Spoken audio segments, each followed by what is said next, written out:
Hi, I am Allie Camilletti, and you are listening to Snack Leadership. I will be talking about everything leadership, broken down into bite-sized pieces. You will hear what different leadership skills look like in organizations and how they can rise teams up or take them down. I help leaders build resilience and improve performance by bringing awareness to opportunity behaviors in my business. Spark your mindset. I provide leadership and sales coaching, as well as team building and guest speaking. My hope is for you to feel inspiration and to create a spark in your mindset.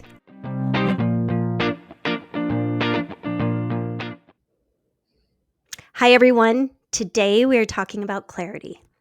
Clarity is the state or quality of being clear or transparent.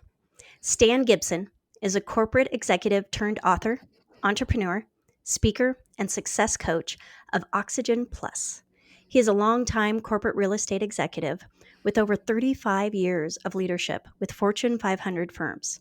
His ability to mix and communicate strategies on the athletic field and in business are timely to all leaders wanting a reset at home and in the workforce. Stan has a tremendous passion for well-being as a consultant, helping businesses, leaders, and their teams go through transformation and positive leadership training. His passion for leadership inspired his best-selling book, Living a Rich and Intentional Life. Stan, thank you so much for joining us today. Thank you, Allie. I'm excited. Thank you so much for having me on. All right, so let's start off with what's something you learned about yourself this year? Well, it's funny we're talking today, Allie, because this is the third year anniversary. This is the date right here that I actually started my company. I left. I'm one of those crazy people. I actually left the corporate world the day before on February 25th. And because I kind of had a plan B in mind for a long time, I couldn't just take 2 or 3 months off like everybody else. So I started the next morning at 8 o'clock. And I think the thing that I've learned is just, I no longer have 1-800-HR or 1-800-IT. And, it's just been a phenomenal experience. It's been one of those things where I've had to trust myself, I think, more than I ever have before.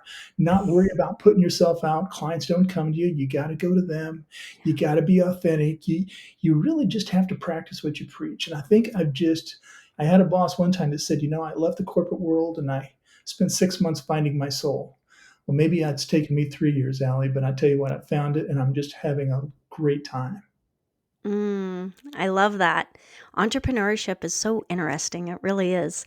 And unless you've really ventured into that world, I feel like sometimes it's hard to describe. It's Well, just absolutely. there's so many angles and pieces to it. And the most fun part is that you get to explore all of those, right? IT, HR, you get to do it all, which sometimes isn't always as fun because it might not be your strength set, but you're always learning. Yeah, you're right. And when you're in a large company, you can make a mistake and it's a rounding error. You make it in this solopreneur, and it's going to reverberate for a little bit. So you kind of measure twice, cut once, and but that's what's fun about it. It's just that what it's you. You get to make the decisions. You don't have to, always be trying to, say the right thing in a meeting or things like that. It's really your game, and you get to play it, and other people get to live in it, Allie. Yeah, I love that. So, clarity, when did you first embody this leadership skill? Well, I tell you, you don't know that you ever really truly have. I can tell you, even on the playground, in first and second grade, it's one of those things where I always wanted to, throw the football, catch the football, and everything in between, and kind of be front and center. But Allie, it wasn't until later in life where you kind of find out that's really not leadership. It's really more about the servant piece of it. And it's about finding your style. I was fortunate that I belonged when I lived in the Midwest. I was able to be elected into what was called the Greater Des Moines Leadership Institute, and the reason I mention that is because they only let so many people in a year, and it was really cool, and it was really kind of prestigious, and that was really cool.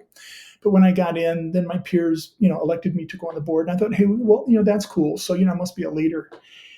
And then I found out that I was going to now be the chair of this board in about 3 years, and I had two chairs that I had to follow.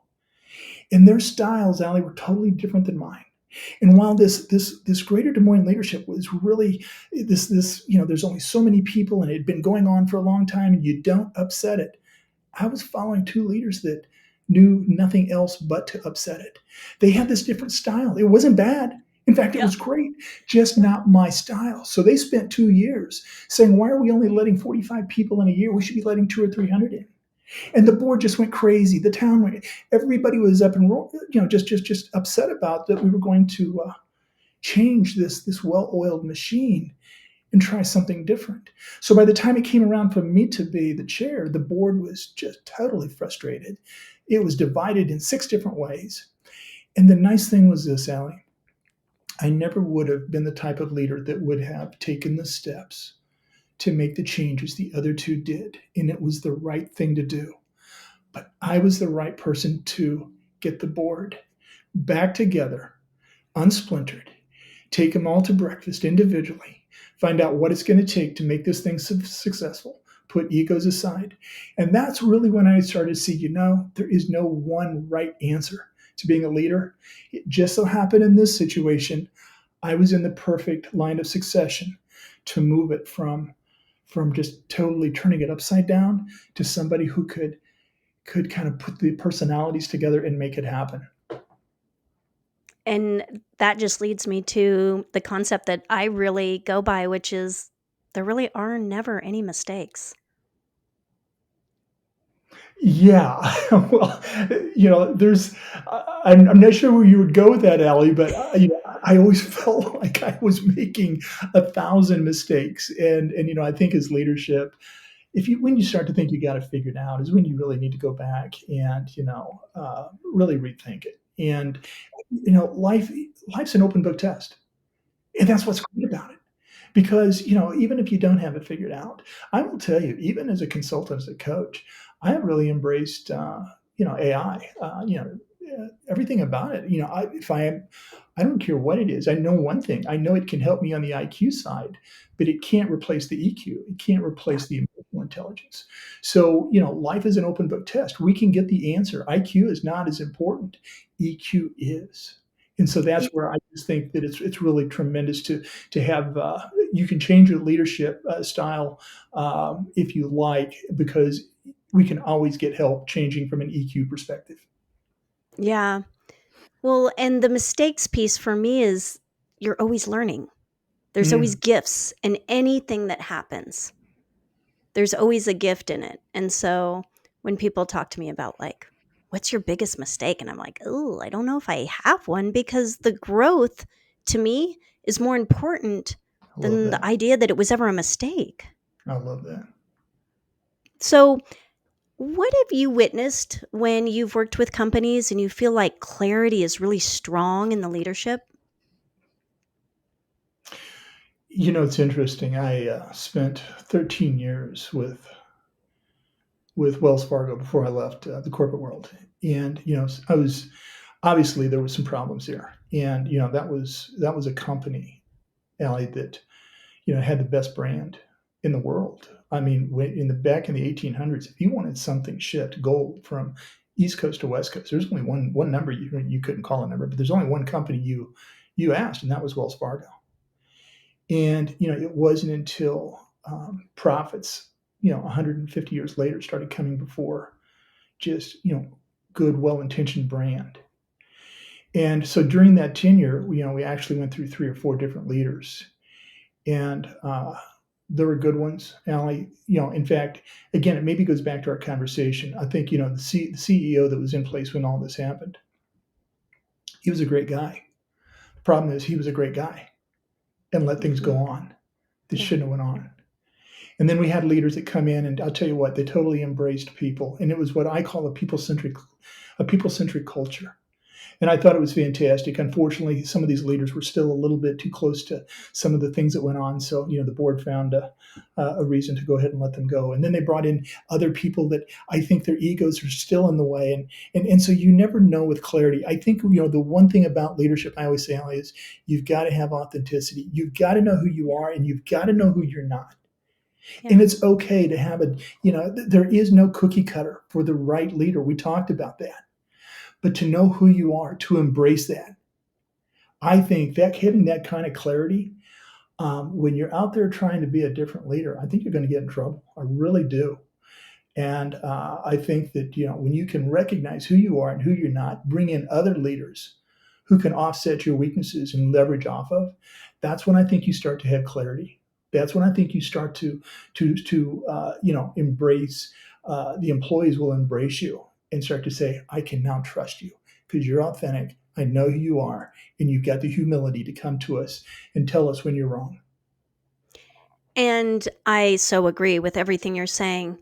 The clarity, when I think about just kind of what you were hitting on, often I'll get people that will be like, "Ooh, you should add this to your business model." And I'm like, "Yeah, I'm all good where I'm at.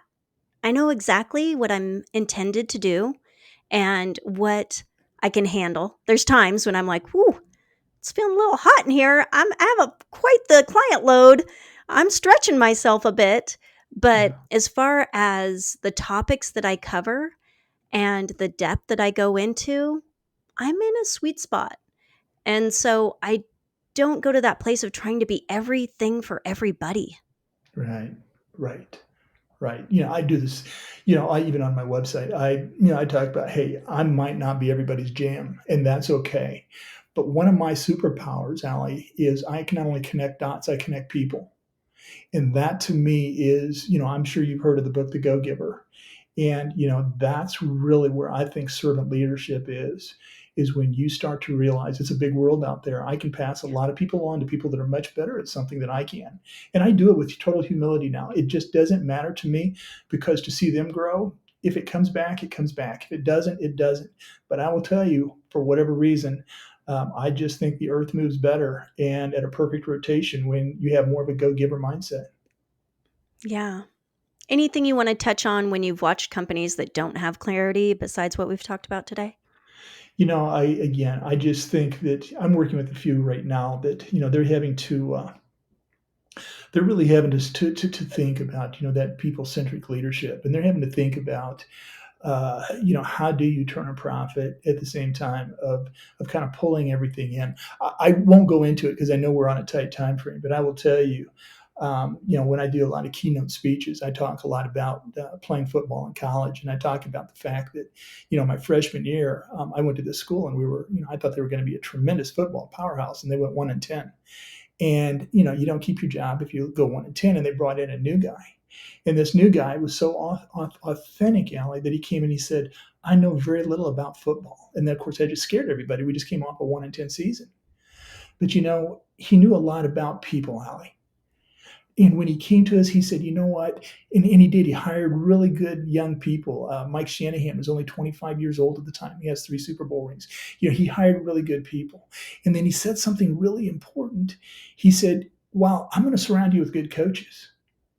Every one of you that's out there playing on Saturdays, you're the coaches because you know if you're getting beat, you know if you're getting beat.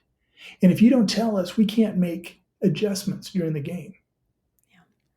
Yeah. And this team went from 1-10 my freshman year to national champs my sophomore year. The very next year, same talent, same exact talent.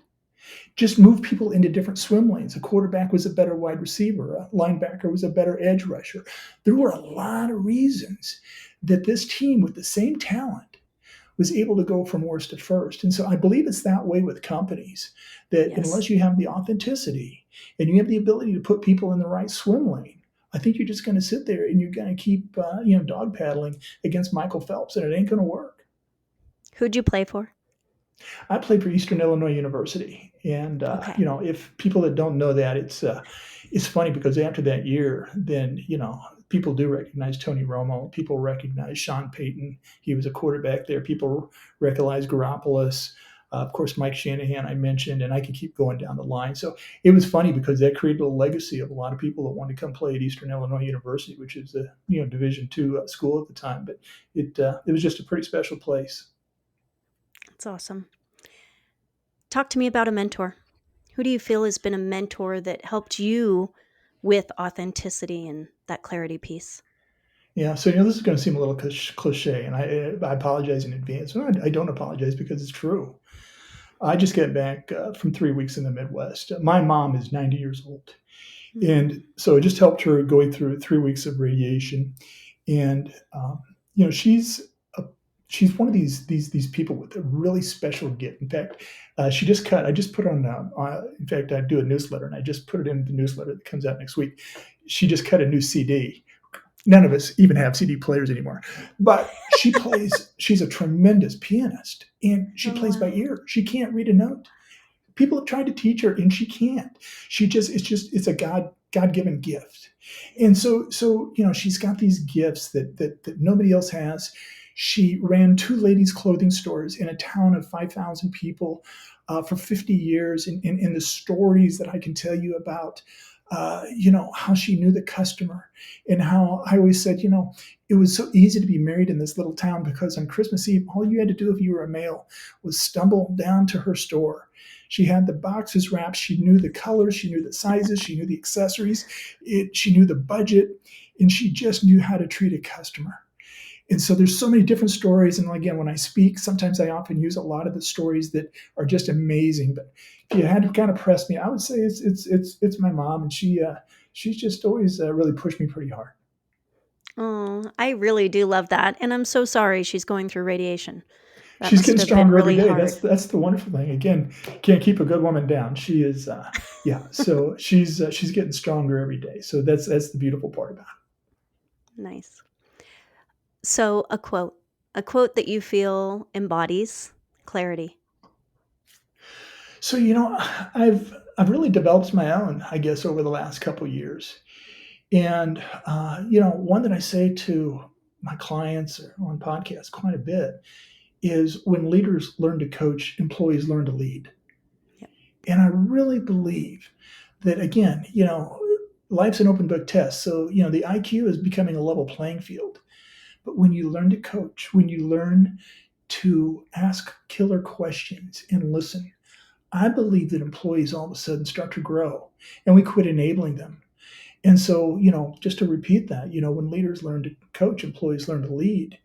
And the other thing, and I know this has probably been said before, but I have a lot of reasons for saying this, is that,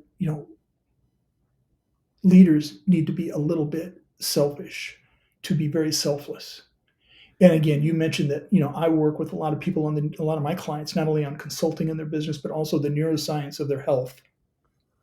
And I really believe that when you are selfish about your own physical and mental well-being, you then have the energy to give forth to everybody else, personally, professionally.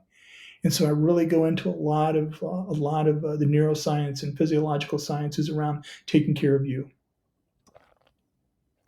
I appreciate that. As you So, drink your water, which is good, as which I drink my hydration is water, 'cause good, which I need to hydration is, cough. well, no, that's okay. I go through on hydration a lot and how important it is. It's so important. Yes, right? I've got to drink half my body weight, so that keeps There me you busy. go. I love it. uh, all right. So, being that you just talked about health, what is your favorite snack? That's not even fair. You can't. Yeah, that's not even a fair segue. But I will tell you what, and I know this is just, again, it sounds cliche, but do not, under any circumstances, put ice cream in front of me. If it's chocolate, if it's pralines and cream, if it's custard, I don't care. It's just something about it. And so I go to Costco and I get these 100-calorie fudge bars, and that is my way of saying that I'm still staying healthy because they taste really good, but I'm not throwing about 600 calories in my body. That's awesome. Oh, Stan, thank you so much for what a wonderful conversation. I really appreciate you. Thank you, Ellie, and you as well. Thank you so much.